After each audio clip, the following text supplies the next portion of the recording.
I'm live. Who's live? There we go. Hey, folks, Turbine Guy live tonight on West Arm, Lake Minnetonka. Enjoying a nice little campfire. Look at this night. Just freaking beautiful.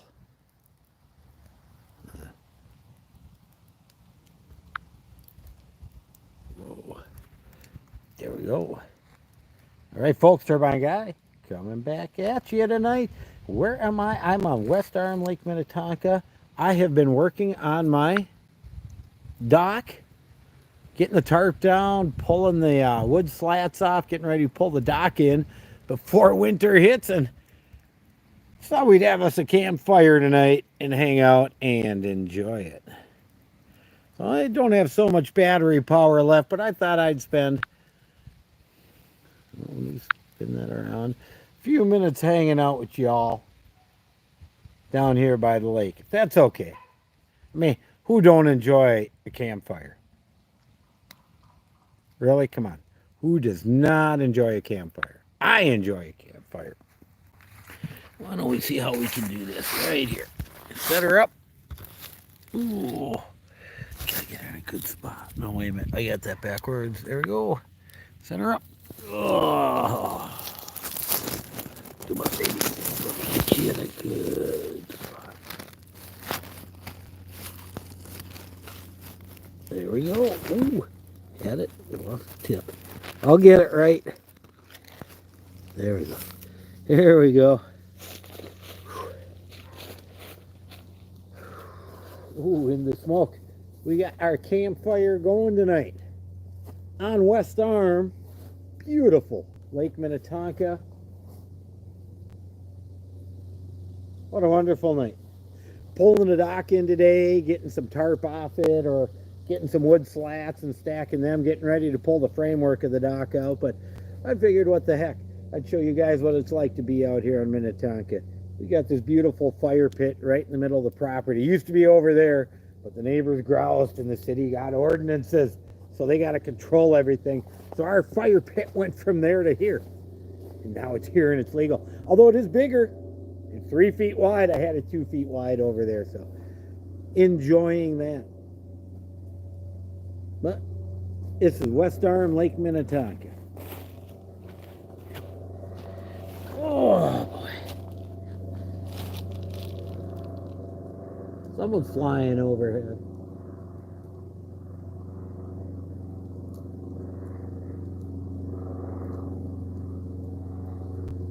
Maybe I gotta get me a few marshmallows in a bit, huh?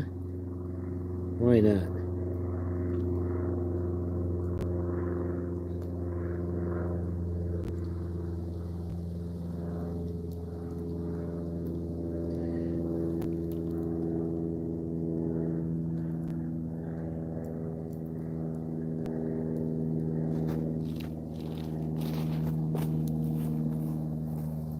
Of course, you ain't having fire, you ain't having a beverage, right?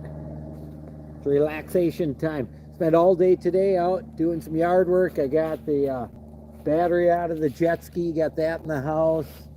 I got the cover on the little boat over there and got that wrapped up tight. Worked on the dock, cleaned the shed out a little bit. There's a bunch of different things I got accomplished today that were outside chores because it's such a beautiful day. It was so nasty the last couple of days. You just wanted to sit inside and look out. But not tonight. Not today. Today, beautiful. Beautiful fall day. Look at that. See? Isn't that how smoke works? It follows you. One way, I figured that out. I used to take my kids camping all the time. Not all the time. We go once a year each. We go down the Flambeau River. See, it's right after me again. We go right down the Flambeau River. We canoe in, do a campsite every night. Oh, you're still getting me. Every night, that's what we do. And set all this up and have our own kind of fun. But I can't tell you how much fun that was with the kids separately, taking that individual time, just hanging out. And, teaching them about nature. Because we might live on a lake and we got bald eagles. I've seen 3 in this one tree at once. Huge cottonwood tree. This thing's older than all of us. Very few people in the world, very few people in the world are older than this tree right next to me. I want to show you, but I got the camera set up so doggone nice. It's starting to get dark, you know? So, whatever. But I'll tell you this. I go camping with the kids. It was about helping them understand nature. We go floating down a river in a canoe. We had to paddle. We had to do a little work. We saw some rapids. But the whole point was to understand that there was a life before this life. Right? There was a life before electricity. There was a life before natural gas was used to heat your houses. They used to burn coal. Everybody would bring coal home. And that's why the kids would get coal in their stockings if they were bad. At least they could be a little bit warm in the winter, right?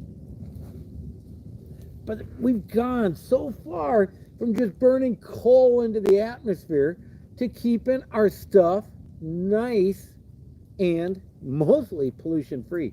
But fires are a little different. But you know what? Campfires are campfires. And that's what, you know, I love doing with my kids.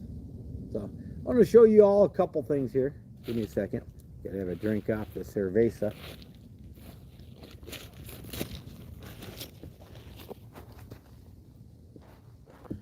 We're going to test this camera today and see how well it works. Hey, here I am. Spin it around. Here we go. Right here's a little boat, the littlest little boat. It's a 14-foot 1952 Chippewa fiberglass. I got that baby covered up today. What else did I do? I got electricity going on. Nice breeze. You got the turbine spinning. The electricity's going on. Cool, cool, cool. You know, more houses should have things like this to help out.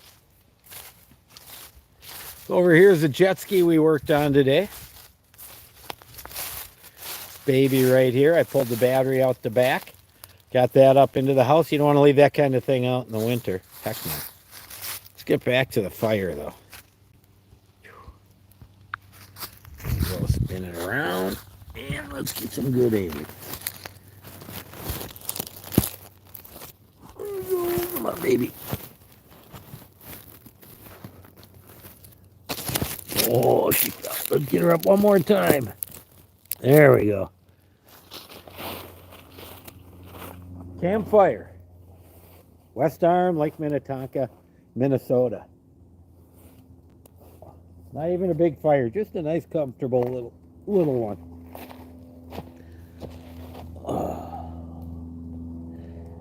Don't want to sit on nothing.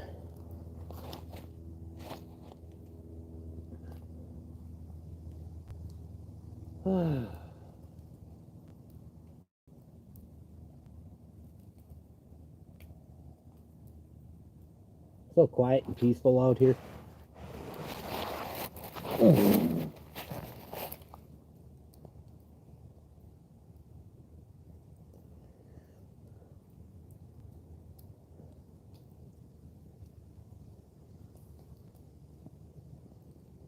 Well, that is now that the neighbors' beagles are gone. Neighbors moved out. Dogs are gone. I cannot tell you how peaceful Rest Point has been in the last 2 decades. These people would always have 2 beagles, and these things one would bark when the other wouldn't, and blah, blah, and one would bark if the other did, and if the cat walked by, they were all barking, and it's a little frustrating, a lot of noise, but that noise is gone.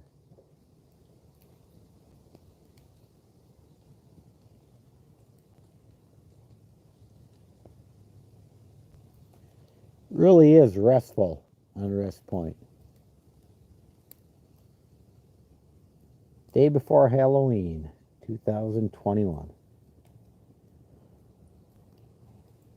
There we go. I got myself a little fire poker stick. I know it's going, but let's give it just a little bit of a pokey.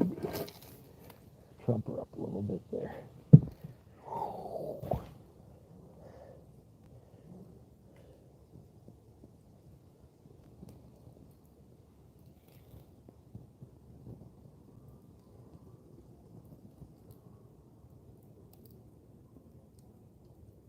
Oh, I hear it. You might not. You might. It is a West Tonka High School football game tonight on a Saturday. That's unusual. They're usually Friday nights. And you know, West Tonka's across the bay on the other side, but we can usually hear the PA bouncing across at us. So that's what I hear tonight. West Tonka PA bouncing across.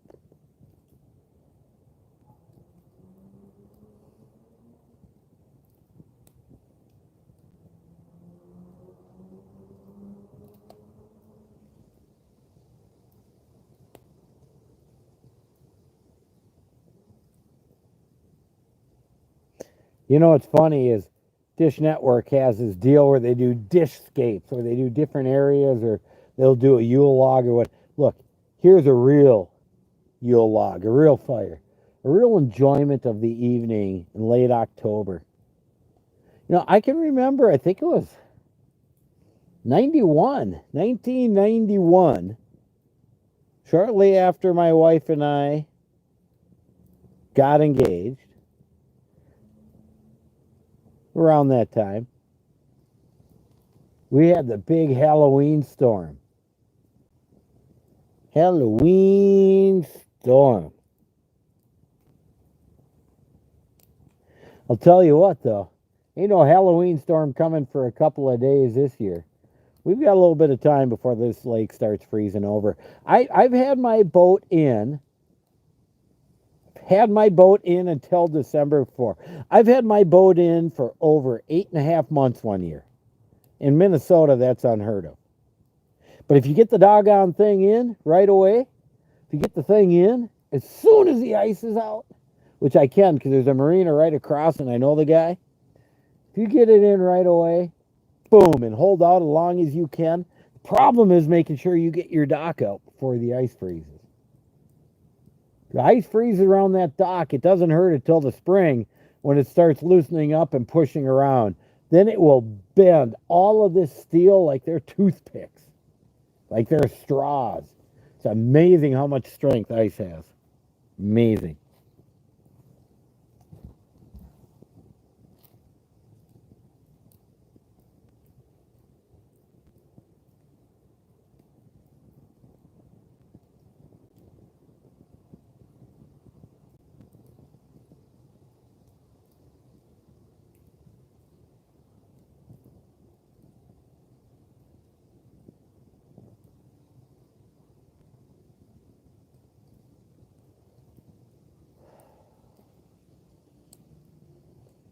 I'm going to let you guys enjoy the fire for a minute. I'm going to run up and grab me another beer quick, and I'll be back.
guess you can hear me coming down.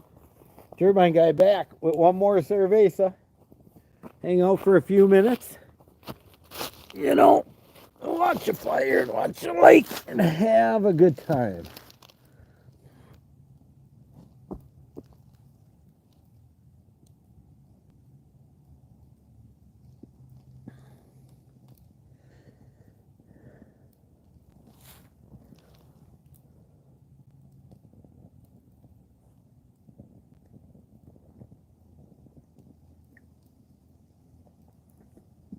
Soon enough, is it going to be tundra territory? The ice out there on West Arm used to be able to get up to 24 inches thick. I mean, that's 2 feet. You can drive just about anything on that.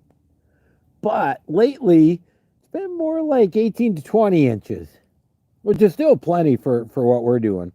You know, I got a couple snowmobiles or sleds, and I pretty much don't take them out till I see other knuckleheads out there drilling holes in the ice with their augers so they can go fishing. That's okay, though. I wait for them, and then we go.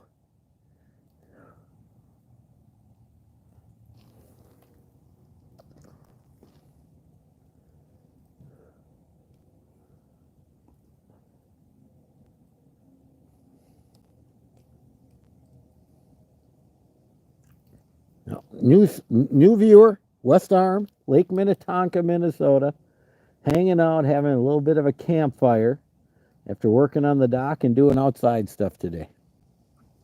Thank you for joining us.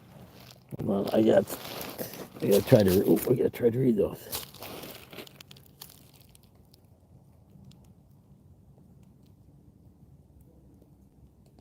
Getting cold down here in Georgia too, I hear.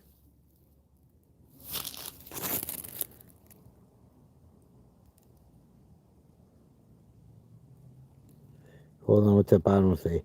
What do you think about gas cars? What do I think about gas cars? Huh.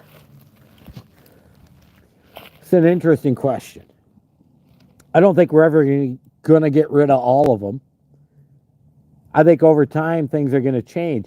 I think the real interesting thing about gas cars is there were electric cars and steam cars before gas cars got big.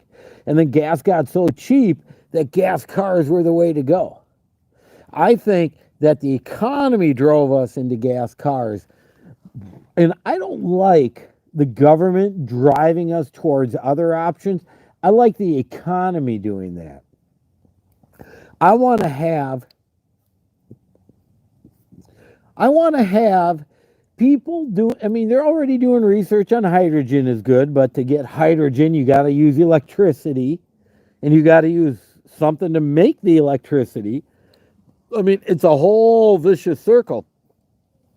But how do we get to the point where we're flittering around like the Jetsons, right? Like the Jetsons, and vehicles. Gas cars, I love gas cars because I'll never get rid of my 71 Nova. I don't think so. They can maybe bury me in it. Well, I got my 54 Chris Craft. I might go out in that and do a North Fire after I die. So how do I do both? I'm not sure. I got to work on that. As an engineer, that's a challenge to overcome. But for gas vehicles, they have many, many advantages that have not been overcome yet. And yes, the electricity stuff is great, but I'm just really, really worried about all the lithium we're digging out of all these places to make all these batteries. And lithium's a finite resource, and we have not figured out how to properly recycle it. How do you take spent lithium and reinvigorate it? Kind of like Star Trek. You got to recrystallize the dilithium crystals, right? So,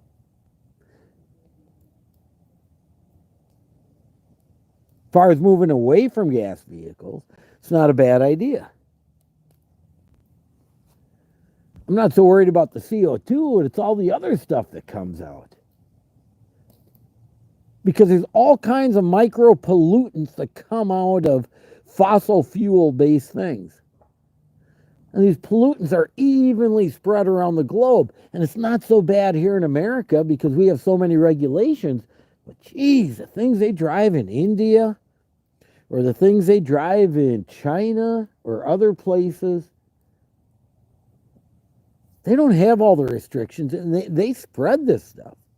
They're going to have to learn the hard way like we did. I remember when we were kids, we had acid rain. It literally was acid rain falling in parts of Minnesota. And it was all because of all the coal power plants burning the coal and throwing the stuff into the atmosphere without a second thought. And it would turn into sulfur acid that would drop down and we would get it here. So there are a lot of great things in regards to understanding and knowing what's going on. And I have to give the government credit and the EPA in this area that they chose to pursue this and solve that problem because we don't have it here anymore. Problem is, we're not the only country in the world. I've been doing some research, and China is the one who pollutes the most of the plastic into the ocean. China. They don't care. So we can play all the plastic games we want in middle America about plastic bags. But in China, they're dumping it left and right, and it's coming down the rivers into the ocean. You know, if they put some catches in there to catch it before it hit the ocean, that'd be great. All it would take is a screen, a big screen. They did that in World War II for submarines. They had huge subnets. Why don't we do that now? I don't know. Anyways, Turbine Guy going to go in. We're signing off. No, hold on.